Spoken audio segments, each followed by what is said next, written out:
Manolo HH.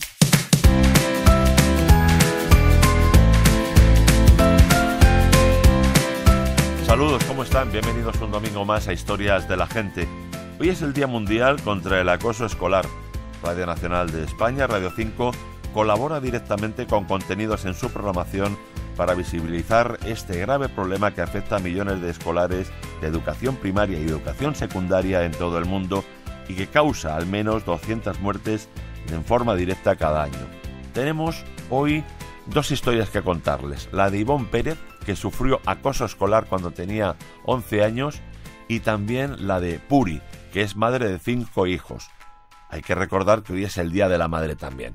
Comenzamos. Bienvenidos. Historias de la Gente. Manolo HH. Me llamo Ivonne Pérez, soy periodista, trabajo en la televisión y bueno, ahora por suerte puedo hablar con la perspectiva que me da el tiempo, pero hubo un momento en el que yo temí por mi vida, por mi integridad moral, mental, física. Me agredían físicamente, me insultaban, me perseguían incluso, y no había WhatsApp como hoy en día, pero bueno, pues los jóvenes que estudiaban conmigo se las ingeniaban de aquella manera para acosarme, mermarme, hundirme, y de esto pues hace 25 años. Hoy por suerte puedo hablar, soy adulto, soy maduro y estoy aquí en el programa de Manolo HH para dar fuerza a la gente que pueda estar pasándolo mal, a los jóvenes que puedan estar sufriendo bullying. Además de tus padres, ¿te ayudaron los profesores, el director del colegio, el jefe de estudios o no? Lo peor al final no es que te agreda un joven de tu edad, lo peor es que una persona adulta que no se pueda poner en tu lugar. Mis profesores no me ayudaron, me arrinconaron, se centraron solamente en los agresores y no en el agredido. Y digamos que utilizaron hasta técnicas de tortura que podrían plantearse y utilizarse en Guantánamo, que luego explicaré. Explícanos esas torturas, por favor.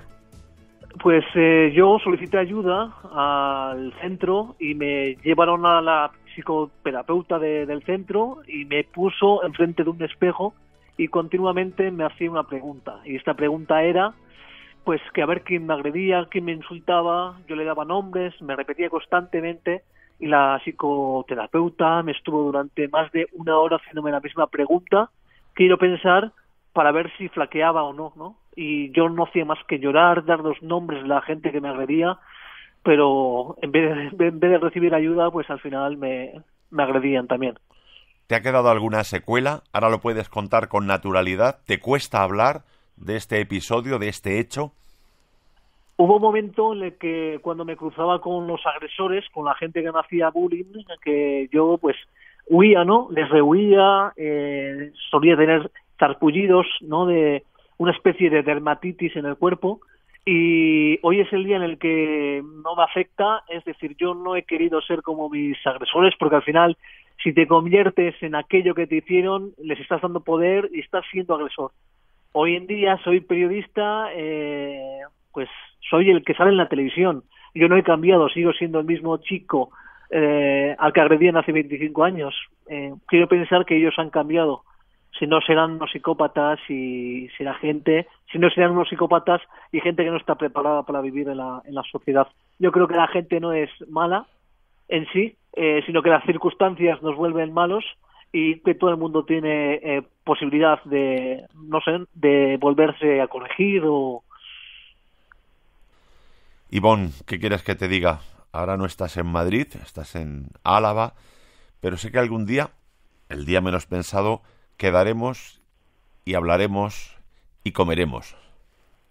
Para mí, Manolo, lo más grave es que hoy en día yo soy capaz de ver a aquella gente que me lastimó y que me hizo daño, y yo les saludo. Se han hecho comidas del año 87, que yo soy de la generación del 87, quintadas que se les llama, ¿no? Y yo siempre he aparecido porque yo no soy nadie que se tenga que esconder. Yo no voy a odiar, pero tampoco me voy a esconder porque aquí estoy. Y muchas veces cuando voy paseando por la calle me encuentro a esta señora, esta profesora que no hizo nada, que no me dio para ayudarme, y no soy capaz de mirarla a la cara porque noto la mirada maliciosa de ella que me mira a la cara, Y cuando me has preguntado sobre si hay secuelas, pues sí que las hay. Hay secuela, hay miedo cuando veo a esta señora, porque veo la maldad personificada. Mis padres tenían recursos económicos, me llevaron a un centro escolar religioso, no concertado, era una escuela en Ikastola, en euskera, pública, privada, perdóname, era una escuela privada, y me acuerdo que al entrar allí pues tuve que hacer una serie de exámenes porque el nivel de exigencia era mayor que aquel que teníamos en el centro de mi pueblo. Aprobé todo y esta profesora, que me había hecho la vida imposible en el centro anterior, no contenta con hacerme la vida imposible, mandó una carta al nuevo centro recomendando al director suspenderme, que debía suspender el curso, que decía que mi nivel no era tan bueno como el que tenían en esa escuela y que me tenían que suspender, que si no quería suspender, que me quedase en el centro anterior. Entonces ya la agresión también vino por parte de esta profesora, y es lo que pasa, que muchas veces esta gente no toma parte con la víctima, muchas veces pues se alían con la gente que agrede para no ser ellos mismos víctimas. Y en este caso, cuando yo me fui, la profesora fue agredida, física y verbalmente. Yo no creo en la justicia kármica y no deseo que nadie sufra, pero sí que llegó a decir esta profesora, pues Ivonne se ha ido del centro y no era Ivonne el problema. Entonces, claro, hoy en día tengo uso de razón y hoy en día me doy cuenta de aquello que estaba pasando, pero me escondía debajo de la falda de mi madre y no era capaz de afrontar los problemas, y hoy en día sí. Le sé poner cara, le sé poner nombre, y eso era maltrato, acoso escolar, bullying de manual. No había nombre, Manolo, no tenía nombre la casuística, ¿no? Me acuerdo que hubo un chico que se suicidó, Joaquín, en Hondarribía, se tiró por una muralla y su caso salió a la luz porque su tío era periodista. Entonces tuvo que morir Joaquín para yo darme cuenta de la problemática que había pasado, porque yo no sabía qué era el acoso escolar, no sabía qué era que te burlasen, no sabía qué era que te hiciesen la vida imposible, no sabía qué era que te llamasen por teléfono, que te amenazasen, que te colgasen el teléfono, que te pusiesen música de psicosis, de muñecas, de asesinos. Mi padre tenía amigos en el pueblo, mi padre es una persona muy conocida, mis padres son muy conocidos, y al final los que me agredieron no eran extraños, eran gente que me conocían de toda la vida. Y esto empieza en casa, las agresiones empiezan en casa, porque escuchan hablar de los hijos, de los padres, y al final los hijos llevan a la escuela, al colegio, a clase, todo aquello que les enseñan en casa. Son unos meros instrumentos, o sea, hablan por la boca de sus padres, por la lengua de sus padres, porque los niños yo no creo que tengan malicia. Y hoy en día, me acuerdo, pienso en aquellos que deben de estar en su casa, porque el acoso ahora se da en casa, desde casa, por WhatsApp, por Instagram, por redes sociales, donde cualquiera puede ser cualquiera, donde le sustente el anonimato. Pero al final la agresión es la misma. Es una persona que quiere hacer daño a otra, es una persona que se quiere sentir inferior por encima de otra, porque ellos al final tienen complejos. Y la gente que a mí me ha llegado a agredir, al final me han dicho con el tiempo, Ivonne, es que yo me sentía una mierda, Ivonne, es que yo también estaba acosado. Entonces, pero la solución no es hacer que una persona empequeñezca, sino crecer juntos. Pero como tenemos una sociedad que nos ha enseñado que tenemos que ser mejor que el de al lado, que tenemos que sacar mejores notas, pues ahí empieza la problemática. La competitividad. La competitividad, el ser mejor el ser mejor que el otro, el ser más guapo que el otro, sacar mejores notas. Al final también pues nos llenan de actividades físicas, apúntate en extraescolares, tienes que ser el mejor en fútbol. Yo no era el mejor en fútbol, a mí no me gustaba nada el deporte, simplemente ver partidos del Athletic de Bilbao y fin. Pero me gustaba mucho la lectura y la agresión contra mí empezaba por ahí, porque no era intelectual, no era, digamos, un estudioso, pero sí que me gustaba mucho la historia, me gustaba mucho más estar con gente mayor, con gente adulta para aprender, y eso no encajaba bien. Lo que encajaba pues era eso, jugar al balón, bajándole las faldas a las chicas y demás. Lo normal con 11 años, ¿no? Lo normal con 11 años no, lo normal que está establecido. Cada uno, al final, lo que pasa en los centros escolares es que no se enseña a cada uno que tiene que ser como quiere que sea. O sea, al final se impone cómo tiene que ser uno, ¿no?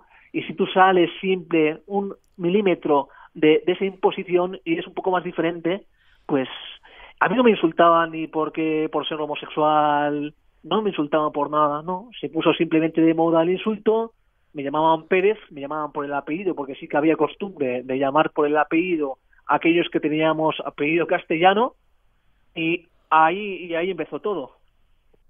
¿En la clase solo a ti o algún compañero más?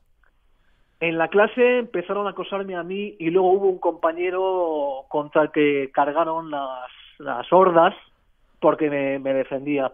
Pero empezaron principalmente por mí, fueron contra mí y al final me perseguían por la calle. Yo no era capaz de salir a la calle, estuve 4 años metido en casa. Yo probablemente sea de todo el grupo de los acosadores pues el que más tarde perdió la virginidad. No disfruté mi primera borrachera, la tuve a los 18 años y hubo una amiga que vino a mi casa, que me tocó el timbre y que me dijo, oye, Ivón, que me he enterado que vives en el pueblo todavía. Pensaba que no estabas aquí porque no se te veía. Y es que no se me viese, es que no salía de casa. Estaba aislado en casa, leyendo revistas, leyendo libros, jugando videojuegos y al final yo no salía de casa. Y el primer día que salí de casa, me acuerdo que me encontré con los agresores 4 años después, un poco más adultos, más crecidos físicamente, y uno de ellos me dijo, esta noche si quiero dar de hostias a uno, te voy a pegar a ti. Y yo no le había hecho nada, yo era un chaval con 18 años que estaba disfrutando de su primera borrachera.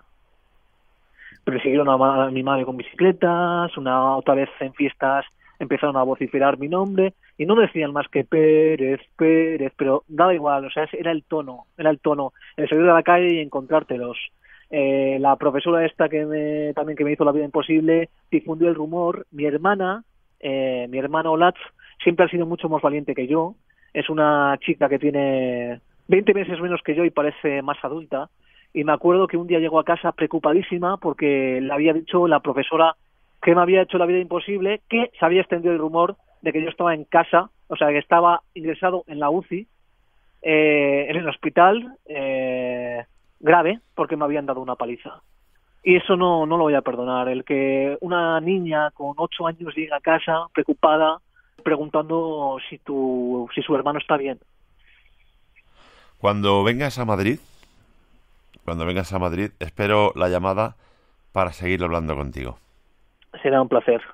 Con micrófono, sin micrófono. Como sea, pero con un chuletón en el medio. Perfecto. Prometo que sí, ya verás que va a ser así. Un abrazo de corazón. Manolo, a ti muchas gracias. Un abrazo, hermano. Gracias. Adiós. Hasta luego, un besito.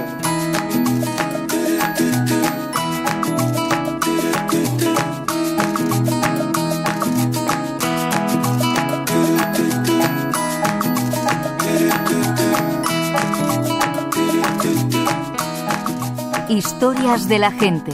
Manolo H.H.